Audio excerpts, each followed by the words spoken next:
Assalamualaikum warahmatullahi wabarakatuh. Kami dari kelompok 4 yang terdiri dari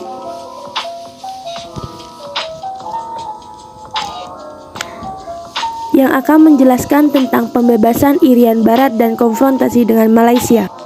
Pembebasan Irian Barat terdiri dari 1. Latar belakang, 2. Perjuangan pembebasan Irian Barat, 3. Persetujuan New York, dan 4. Pelaksanaan penentuan pendapat rakyat. Selamat menyaksikan. Yang pertama adalah latar belakang permasalahan Irian Barat. Masalah tersebut disebabkan oleh Belanda yang terus-menerus menunda penyelesaian masalah Irian Barat hingga bertahun-tahun.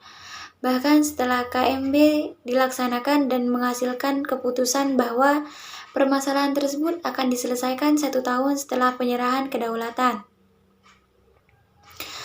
Warga Indonesia merasa kecewa dengan hal itu, dan pada saat itu Presiden Soekarno mengesahkan bahwa perjuangan bangsa Indonesia tidak akan berakhir sebelum Irian Barat kembali menjadi NKRI. Selanjutnya, saya akan menjelaskan tentang perjuangan pembebasan Irian Barat.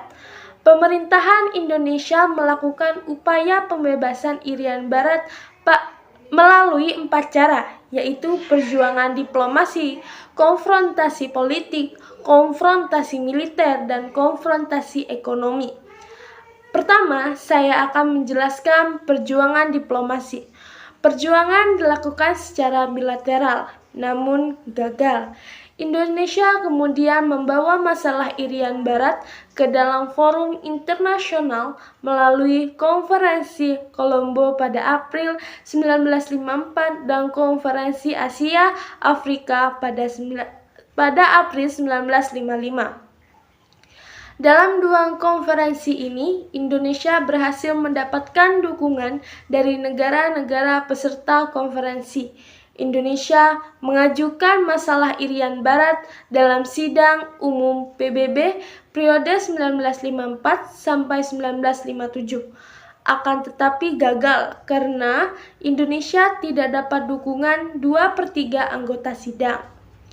Selanjutnya, saya akan menjelaskan tentang konfrontasi politik. Pada 17 Agustus 1956, Kabinet Ali Sastroamidjojo mengesahkan kekuasaannya atas Irian Barat dengan membentuk pemerintahan sementara Irian Barat di Sosio-Sutidore. Tujuan dari pembentukan ini adalah mendeklarasikan pembentukan Provinsi Irian Barat sebagai bagian dari Republik Indonesia. Pada tanggal 10 Februari 1958, pemerintah membentuk Front Nasional Pembebasan Irian Barat.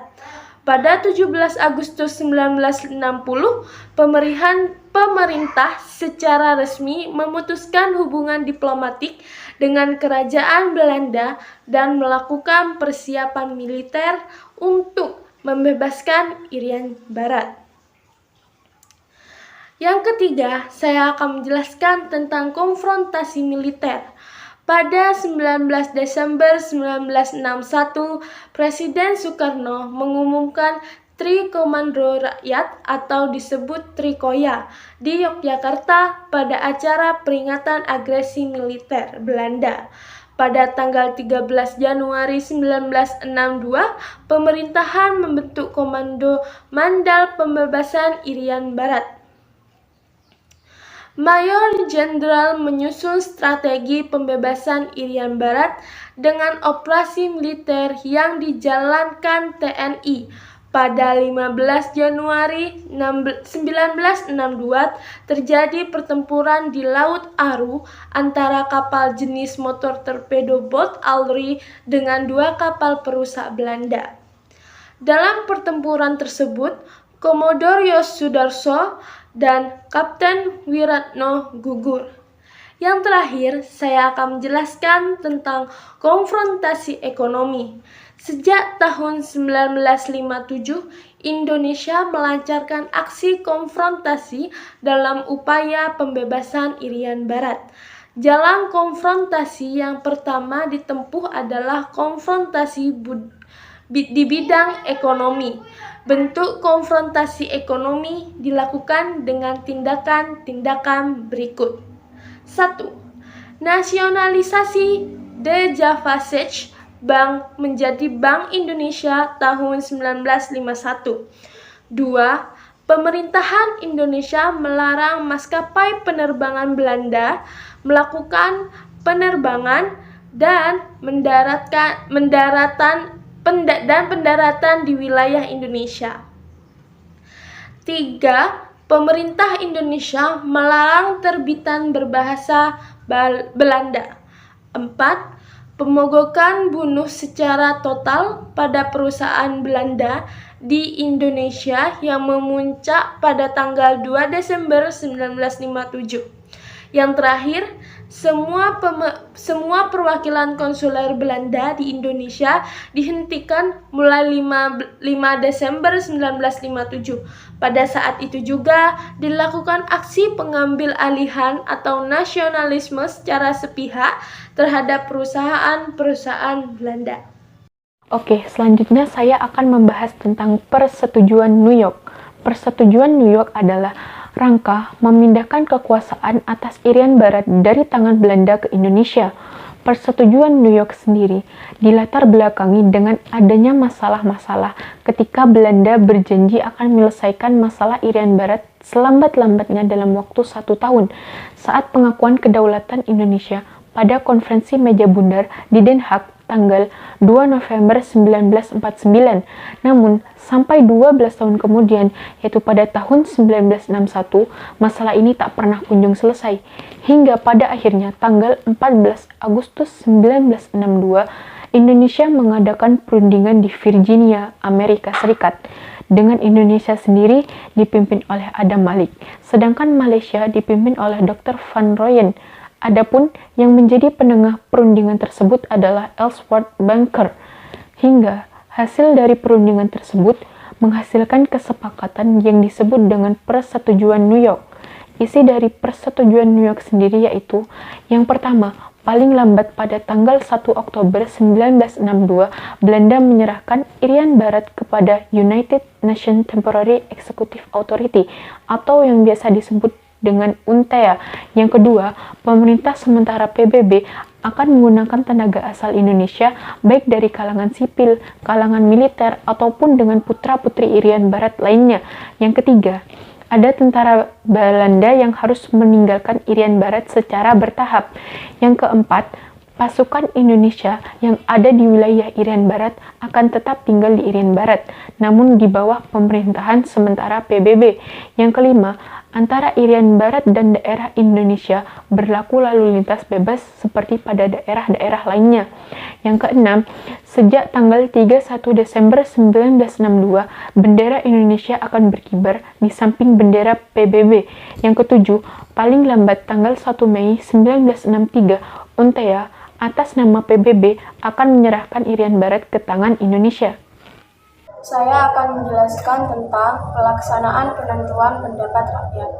Pada tahap pertama, dimulai pada tanggal 24 Maret 1969 dilakukan konsultasi dengan Dewan-Dewan Kabupaten di Jayapura mengenai tata cara penyelenggaraan Papera. Tahap kedua, yaitu pemilihan anggota Dewan Musyawarah Papera. Yang terakhir, pada bulan Juni 1969 dengan 1026 anggota dari 8 kabupaten. Tahap ketiga, yaitu pelaksanaan Papera yang diberlakukan di kabupaten-kabupaten, mulai tanggal 14 Juli 1969 di Merauke, dan berakhir pada tanggal 4 Agustus 1969 di Jayapura.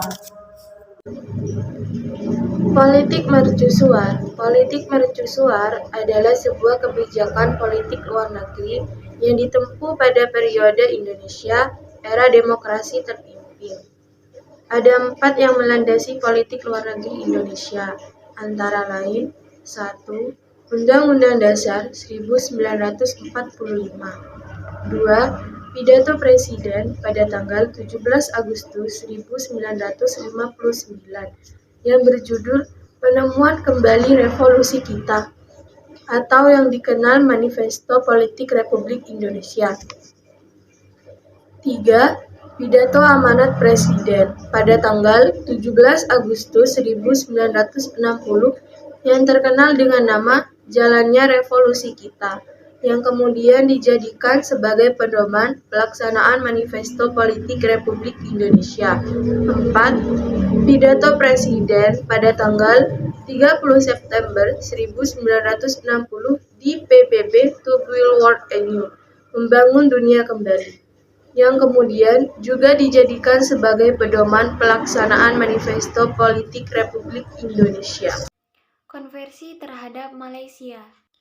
Hal ini disebabkan oleh keinginan dari Inggris untuk menetapkan masa depan ke wilayah Kalimantan, yaitu Sarawak, Sabah, dan Brunei, dengan menggabungkan menjadi Federasi Malaysia. Pada tanggal 9-17 April 1963, dilaksanakan konversi wakil-wakil Menteri Luar Negeri yang bertujuan membicarakan masalah rencana Federasi Malaysia, serta membentuk konfederasi longgaranta ketiga negara, yaitu Indonesia, Filipina, dan Malaysia. Tersebut menarik perhatian dunia internasional. Atas desakan dunia internasional, pada tanggal 7-11 Januari 1964, Presiden Soekarno mengunjungi Filipina. Pertemuan tersebut membuahkan hasil berupa doktrin pemecahan Asia. Hal itu harus dilakukan oleh bangsa Asia itu sendiri. Doktrin tersebut kemudian dikenal dengan doktrin Soekarno-Macapagal. Nah, itu dia yang bisa kami sampaikan. Maaf jika ada salah-salah kata. Semoga bermanfaat. Terima kasih. Wassalamualaikum warahmatullahi wabarakatuh.